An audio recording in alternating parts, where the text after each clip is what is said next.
भगवत गीता में भगवान श्री कृष्ण ने कहा है, भगवान श्री कृष्ण ने न केवल ज्ञान की बातें बताई है बल्कि जीवन जीने की कलाओं के बारे में भी बताया है।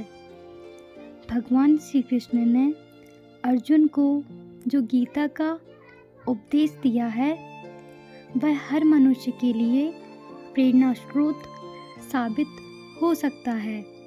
गीता में भगवान श्री कृष्ण अर्जुन को उपदेश देते हैं कि जो भी मनुष्य भगवद गीता की 18 बातों को अपनाकर अपने जीवन में उतारता है वह सभी दुखों से, वासनाओं से, क्रोध से, ईर्ष्या से, लोभ से, मोह से, लालच आदि के बंधनों से मुक्त हो जाता है।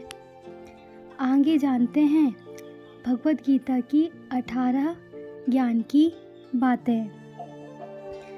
आनंद मनुष्य के भीतर ही निवास करता है, परंतु मनुष्य उसे स्त्री में, घर में और बाहरी सुखों में खोज रहा है।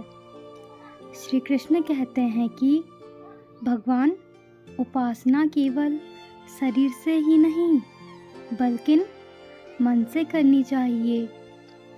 भगवान का वंदन उन्हें प्रेम बंधन में बांधता है। मनुष्य की वासना ही उसके पुनर्जन्म का कारण होती है। इंद्रियों के अधीन होने से मनुष्य के जीवन में विकार और परेशानियां आती हैं।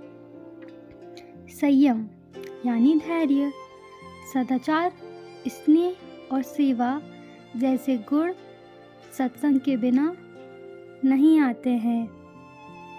श्री कृष्ण कहते हैं कि मनुष्य को वस्त्र बदलने की आवश्यकता नहीं है, आवश्यकता उन्हें हृदय परिवर्तन की है। हृदय परिवर्तन ही आवश्यक है।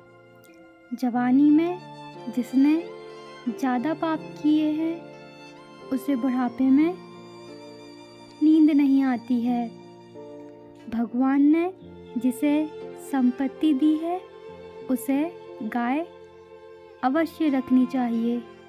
गाय रखने से बहुत से सुखों की प्राप्ति होती है।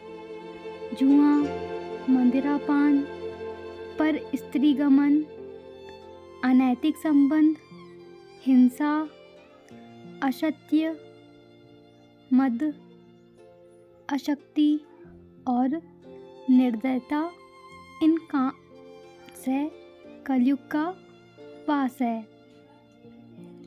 अधिकारी शिष्य को सद्गुरु, अच्छा गुरु अवश्य मिलता है। श्री कृष्ण कहते हैं मनुष्य को अपने मन को बार बार समझाना चाहिए कि ईश्वर के सिवा उसका कोई नहीं है। साथ ही यह विचार करना चाहिए उसका कोई नहीं, साथ ही वह किसी का नहीं। भोग में क्षणिक क्षण भर के लिए सुख है, साथ ही सत्य में अस्थायी आनंद है। श्री कृष्ण कहते हैं कि सत्संग ईश्वर की कृपा से मिलता है, परंतु कुसंगति में पड़ना मनुष्य के अपने ही हाथों में होता है। लोभ और ममता, किसी के अधिक लगाव पाप के माता पिता हैं।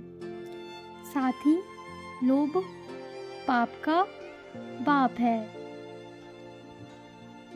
श्री कृष्ण कहते हैं कि स्त्री का धर्म है कि रोज तुलसी और पार्वती का पूजन करे। पूजन करने से रोग विराग नष्ट होते हैं। मनुष्य को अपने मन और बुद्धि पर विश्वास नहीं करना चाहिए, क्योंकि ये बार बार मनुष्य को दगा देते हैं। खुद को निर्दोष मानना बहुत बड़ा दोष है। यदि पति पत्नी को पवित्र जीवन बिताएं तो भगवान